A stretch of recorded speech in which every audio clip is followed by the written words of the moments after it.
¿Querés ahorrar y no sabes cómo? ¿Necesitas ayuda en tu economía doméstica? ¿Cómo cuidar el bolsillo? Finanzas para el hogar. Los números al alcance de todos. Citas de Radio te acerca la cita económica. Y ya está con nosotros nuestra economista económica. Bienvenida, Paula Martínez, a Citas de Radio. Economista económica, lo hago mal todas las veces, ¿eh? Bienvenida, Paula. Acá se están riendo mis compañeras. ¿Cómo estás? Muy bien, muchas gracias. Saludos para todos. En realidad quiero decir columnista económica y me sale mal. ¿Te das cuenta? Sí. Bueno, voy a practicar para la próxima vez. Dale. Paula, ¿qué nos traes hoy de interesante? Bueno, nos ponemos un poco más serios con esto y hoy vamos a hablar un poco del tema del dólar futuro, que tanto ha dado que hablar, valga la redundancia, en estas semanas, sobre todo a partir de las órdenes judiciales y bueno, la comparecencia de la expresidenta Cristina Fernández a la justicia, que es justamente por este tema. Claro. Primero que nada, la idea es contar un poco de qué se trata esto de la operatoria con futuros, que no es común para todo el mundo, y después ver qué es lo que se está cuestionando en este caso en particular. En primer término, tenemos que aclarar que la operatoria de futuros no es solamente con el dólar. En general hay operatorias de futuros de muchos productos, de muchos activos. Hay muchos comunes de granos, por ejemplo soja, maíz, trigo, que se negocian tanto en Rosario como en Chicago, petróleo, oro y otras commodities parecidas. Y se trata, o sea, existe todo un mercado, digamos, de productos, lo que acabas de describir, que se manejan con especulaciones de lo que va a valer esas cosas en el futuro y la gente hace operaciones hoy fijando precios a futuro. ¿Te entendí correctamente? Claro. ¿Cómo funciona esto, digamos? Hoy estamos en abril, supongamos que estemos en diciembre, porque quería dar justamente un ejemplo con el tema de la soja que se está cosechando ahora. Sí. Entonces en diciembre un productor que está sembrando y quiere vender sabe que va a cosechar en abril, entonces va a vender su cosecha a futuro al 30 de abril, por ejemplo, ¿no? Ajá. Entonces fija un precio en diciembre de lo que va a cobrar, de lo que va a salir la soja en abril. Lo que se va haciendo es que al 30 de abril, efectivamente, ahora este fin de semana, si el precio efectivo de la soja está por encima de lo pactado en diciembre, el vendedor tiene que poner la diferencia. Y si está por debajo, el comprador cobra esa diferencia. O sea, perdón, el vendedor pone la diferencia, el comprador la cobra. Sí. Si está por debajo es al revés, pierde el comprador, tiene que poner la diferencia del precio. Claro, o sea que lo hace el productor lo hace para cubrirse, digamos. No es una operación con soja, sino se pacta acá en Argentina en pesos, en Chicago en dólares, O sea, es una operación de la diferencia, porque entonces, ¿qué haría el productor? El productor vende por su parte la soja en otro lado y esa diferencia la pone o la obtiene de esa operación. Entonces, en diciembre se asegura el precio al que va a vender en abril, y entonces le da como una seguridad de que va a tener determinado precio. O sea que en realidad esta operación de cobertura. Claro, de cobertura, se cubre el productor, digamos, con un estimado. Claro. Lo mismo puede pasar con un importador o un exportador que tiene que asegurarse el precio al que va a comprar o vender la mercadería en el futuro y hace lo mismo. Entonces, en este caso con el dólar, ¿por qué podrían recurrir al dólar, digamos? Podemos decir que estos son operadores de cobertura, pero del otro lado puede haber operadores que son financieros o de cobertura también. O sea, uno también podría apostar, entre comillas, a que el precio sube o baja, digamos que claro. Eso es lo que había pasado en ese momento. Después vamos a explicar bien qué pasó en ese momento, pero digamos, un importador podría querer asegurarse el precio del dólar a diciembre, por ejemplo, para para hoy hacer un proyecto de inversión y decir, bueno, yo tengo que importar una máquina en diciembre, saco una operación de dólar a diciembre, el dólar hoy el 31 de diciembre está en 16, este es datos de ayer, 16,70 pesos, y entonces hago las dos operaciones, ¿no es cierto? Por eso es una operación de cobertura que va por detrás de otra. Pero ¿qué pasa? Eso es cuando es cobertura, o sea, cuando hay importaciones hay una operación física por detrás, digamos, una operación con productos, con granos, con importaciones, exportaciones. ¿Qué pasa también? Del otro lado puede haber un inversor. Por ejemplo, yo juego a que veo que el dólar está a 16,70 hoy en el mercado de futuro, en el ROFEX. Uh-huh. Yo lo compro y si yo compro dólares, en ese momento tengo que pagar 16,70 pesos. Si el dólar está a 18, por ejemplo, voy a ganar. Claro. Si está por abajo, voy a perder. Entonces también es como una especulación en el buen sentido de la palabra de un inversor que, bueno, está jugando a que gana o pierde por ese lado. Uh-huh. ¿Qué pasa en un mercado normal? Recordemos que esta operatoria está vigente, o sea que hoy, ¿cómo está funcionando hoy, por ejemplo? Hay un montón de compradores y por el otro lado hay un montón de vendedores, y entre la ley de la oferta y la demanda, como cualquier mercado, se fija un precio en cada momento del tiempo. Hay operaciones de dólar futuro de todos los meses, o sea, a fin de todos los meses. La última que se estaba cotizando era de marzo de 2017, que llegó a 17,60 pesos, por ejemplo. Eso al día de hoy. Entonces, esos precios son precios de mercado, porque hay tanta gente dispuesta a comprar como gente dispuesta a vender. Establece el mercado el precio, digamos. Claro, el mercado lo va fijando en función de las expectativas que cada uno tiene, por supuesto, de la situación económica, etcétera, etcétera. Sí. Como cualquier otro mercado financiero, como cualquier título público, acciones o cualquier otro mercado. Sí. ¿Qué pasó justamente con esta? ¿Por qué todo esto devino en una acción judicial y en la justicia? Sí. Desde julio del año pasado, ustedes recuerdan que había cepo cambiario y el dólar tenía un precio oficial que estaba a menos de 10 pesos. Y en los mercados de bursátiles, de títulos de contado con liquidación, el dólar estaba cotizando entre 3 y 15 pesos, depende del momento, un promedio de 14 podríamos decir. Entonces, no era un dólar libre el dólar oficial, o sea, eso lo tenemos todo bastante claro. A partir de julio, en forma creciente, en forma exponencial creciente, los vendedores se empezaron a retirar del mercado de futuros. O sea, nadie quería vender pensando que en marzo de año iba a estar a 10,80, por ejemplo, el dólar. Uh-huh. Pero todo el mundo quería comprar, porque si te dicen en marzo del año que viene, si a julio del año pasado te decían en marzo del año que viene te vamos a vender dólares a 10,80, en realidad no es exactamente así, pero bueno, un equivalente, vos por supuesto que decís, compro.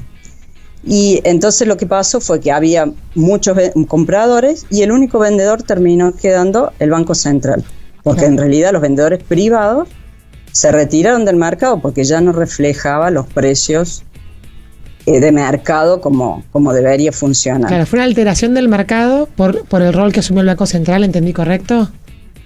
Exacto, o sea, el Banco Central hizo una suerte de intervención en el mercado, quedando como único vendedor a un precio que era a marzo, depende del momento, ¿no? Pero siempre a menos de 11 pesos para los meses siguientes, y llegaba entre 10 y 20, 10 o 80, depende de la fecha, depende de cuándo se haga el corte, etcétera. Uh-huh. Pero entonces supongamos el mayor volumen estuvo entre septiembre y octubre, casi algo noviembre, y en ese momento, septiembre, octubre del año pasado, el dólar oficial estaba rondando los 10 pesos, que por supuesto también era un valor ficticio porque nadie lo conseguía, no se podía comprar, y vos te obtenías la diferencia de, según lo que hubiera estado en marzo, obtenías esa diferencia. Los precios de referencia en ese momento en el mercado, en el contado con liquidación y dólar bolsa, que eran dos operaciones bursátiles del dólar, estaban entre alrededor de 14 pesos. Y hay un mercado parecido de futuros que se cotiza en Nueva York, no es exactamente igual, pero es parecido, y la cotización estaba a 15 pesos. Uh-huh. Entonces el Banco Central, lo que se cuestiona es que el Banco Central vendía a 10,80, 10,50, algo que estaba a 14 o 15 en otros mercados. Uh-huh. Esa fue la presentación que hicieron los legisladores de Cambiemos en ese momento. La justicia la tomó y bueno, y a partir de ahí lo que se critica es que el Banco Central incumplió la Carta Orgánica. Y justamente el artículo, acá lo tengo, que es el artículo 18 de la Carta Orgánica, lo que dice es que el Banco Central puede comprar y vender a precios de mercado en operaciones de contado y a término, títulos públicos, divisas y otros activos, etc. Uh-huh. Entonces, ahí lo que se dice es, primero, que no se vendió a precio de mercado. Hay como dos alternativas, ¿no?, para seguir por parte de la justicia. Una, que no vendió a precio de mercado porque no existía mercado, porque solamente había compradores, no había vendedores, entonces no existía mercado. Y otro, que sí existió mercado de referencia, que era el de Nueva York, que estaba a 15 y acá se vendió a menos de 11 pesos. Uh-huh. Digamos que eso es lo que se está cuestionando. ¿Y esto qué genera? Que esa diferencia, porque uno podría decir, bueno, el Banco Central perdió, vendió. Esa diferencia generó miles de millones de pesos que el Banco Central tiene que emitir y pagarle al que compró las operaciones del futuro. Claro. Las estimaciones dan entre 50 y 75 mil millones de pesos, que en realidad todavía no están cerradas porque había operaciones que llegaban hasta junio de este año. Entonces, bueno, va a depender un poco la cotización de cada momento, pero el Banco Central tiene que poner en cada momento la diferencia de cotización entre esos 10.80, 10.50 y los 14.50, lo que está en cada día, digamos. Paula, y una pregunta antes que termines la explicación. ¿Por qué te parece que hicieron esto cuando era tan obvio que era algo que no beneficiaba al Estado? Bueno, esto, el Banco Central en ese momento, recordemos que las reservas estaban casi nulas y se habían quedado sin dólares. Esta operación, creo que no lo dije, no implica cambio de dólares. Toda la operación se hace en pesos. A la cotización del dólar, pero en pesos. Sí. Entonces, buscó esta forma indirecta de intervenir en el mercado del dólar, que era el mercado libre en ese momento de referencia, era el contado con liquidación y el dólar bolsa, claro, que es el que surge implícitamente de la compra y venta de títulos públicos en dólares. Uh-huh. Y para no intervenir directamente en ese mercado, comprando o vendiendo títulos públicos, porque no los tenía, porque no quería perder reservas, o intervenir en el mercado y vender dólares directamente, lo que hacía era hacer esta operatoria como indirecta para que quienes quisieran dolarizar su cartera, dolarizarse, el inversor que se quisiera dolarizar, buscara esto y no buscara la otra. Entonces, de esa forma le quitas presión de demanda al otro mercado, que es el del contado con liquidación o el de dólar bolsa, y le subís a este. Pero el precio estaba totalmente regulado, prácticamente estaba fijado por el Banco Central. Como al ser el único vendedor, el Banco Central decidía el precio que vendía directamente. Claro. O sea que de alguna manera el cepo había congelado el dólar, digamos, para el mercado minorista, pero se le escapaba igual el dólar si el Estado no intervenía de esta manera, que podía hacerlo con pesos nada más. Entonces, por eso hicieron esta operación. Claro. Sí, básicamente fue así. ¿Y qué responsabilidad le cabe a los que compraron ese dólar barato? Que es un poco el debate que se está dando, que de hecho la oposición señala como responsables también a gente dentro del mismo gobierno de hoy, que es el que está haciendo las acciones penales en contra de la gente que estaba en el Banco Central en ese momento. Lo primero que me parece que habría que aclarar, que acá sí hay la compra y venta de dólar futuro no es una cosa ilegal. Uh-huh.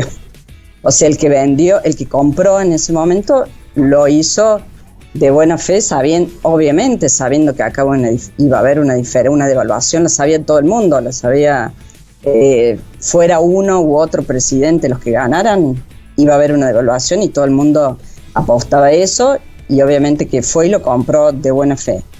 En todo caso podría haber algún cuestionamiento ético, claro, ¿no es cierto? De decir, bueno, usted, sobre todo los que iban a ser funcionarios después, ustedes sabían que se iba a devaluar y compraron antes, puede haber ahí algún cuestionamiento ético. Ahora, comprar y vender dólares futuros no es ilegal, de hecho hoy se está haciendo, es una operatoria abierta, y tampoco es que el comprador tuviera información reservada, porque eso era de público conocimiento. Lo que pasa es que personas comunes no están acostumbradas a esta operatoria, pero cualquiera de nosotros podría haber ido y podría haber comprado lo mismo. De hecho, hubo gente chiquita que compró a través de fondos comunes y algún tipo de fondos así, pero no son operatorias ilegales. Sí puede haber algún cuestionamiento ético en esto del funcionario. Claro. Pero bueno, en ese momento, por ejemplo, los empleados privados o públicos podían comprar dólares también subsidiados por el Estado Nacional con el 20% de percepción, y sabíamos todos que tampoco era el precio de mercado, diríamos, y sin embargo lo hicimos porque lo hicieron mucho porque era posible. Claro. Y eso también trae algún perjuicio porque era cuenta de impuestos que ahora el gobierno no lo está cobrando, por ejemplo. En realidad, lo cuestionable de la actitud del Banco Central no es después, digamos, el resultado que tuvo. Yo voy a poner un ejemplo medio tonto, pero es, si uno, por ejemplo, va manejando un auto borracho, eso merece un castigo por más que matemos a alguien o no, digamos. O sea, la acción en sí de manejar borracho ya merece un castigo. Entonces, en este caso, la acción en sí de intervenir en un mercado donde no había precio, donde no había mercado, o vender a precios distintos al mercado, es cuestionable más allá de que la pérdida haya sido de 1.000 millones o de 70.000 millones de pesos. Después fue una pérdida enorme, entonces, pero además estaba mal hecho el proceso, digamos. Claro, justamente la Carta Orgánica del Banco Central pone este tipo de recaudos para evitar que sucedan cosas así. Claro. Es para evitar discrecionalidad y evitar que el Banco Central intervenga en un mercado y fije precio, porque en realidad lo que hacía era fijar precio. Después de ahí a que la justicia pueda o no dictar más o menos responsabilidades, ya va a ser una cuestión bastante, creo que va a estar sujeta a interpretación. Incluso la extensión al ministro de Economía o al expresidente, al exministro y a la expresidenta también es más cuestionable todavía, porque el Banco Central es una entidad autárquica. Según han trascendido cuestiones, la justicia buscaría decir que el Banco Central actuaba en el marco de un programa económico, etcétera, etcétera, pero en realidad el Banco Central es autárquico, o sea que de última el que tendría la responsabilidad es el funcionario del Banco Central, y por incumplir la Carta Orgánica. Me parece que no podría ir mucho más allá de eso. Claro. Más allá del cuestionamiento ético después, sí. Más allá del cuestionamiento ético que se puede hacer incluso en pedido de la renuncia de algunos funcionarios, pero bueno, digamos, eso, como tomo lo que vos dijiste que no es nada ilegal, se puede cuestionar el comportamiento ético sin que sea ilegal, ¿no? Sí, después, bueno, también el tema del incumplimiento del deber del funcionario, en el caso de Banoli, por ejemplo, bueno, también hay que probarlo y hay que decir que él lo hizo a sabiendas. Hay como distintos cuestionamientos. Me parece medio complicado probar todo esto, pero bueno, digamos que eso es, por un lado va la justicia y por otro lado la ética y la condena social, digamos, claro. De este tipo de cosas, ¿no? Obviamente. Claro, perfecto. Bueno, clarísima, Paula. Bueno, espero que se haya entendido, porque la verdad que es un tema complicado, no es fácil de entender para la gente, pero bueno, realmente fue uno de los métodos de intervención que hubo en el marco de todo el cepo cambiario, que se tomaron muchas medidas, ¿no es cierto? Claro. Todo lo que es no permitir el acceso, los cepos a las importaciones, a las exportaciones.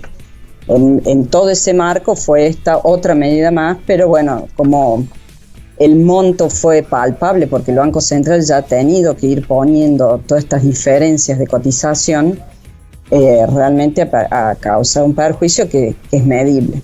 Claro. Y por eso se hace todo. Y bueno, y más allá también de todo el tema judicial, que obviamente mediáticamente sale y llama la atención, ¿no? Claro, perfecto. Bueno, Paula, muchísimas gracias. Nos reencontramos la semana que viene. Bueno, hasta la semana que viene, un saludo para todos. Muchas gracias, adiós.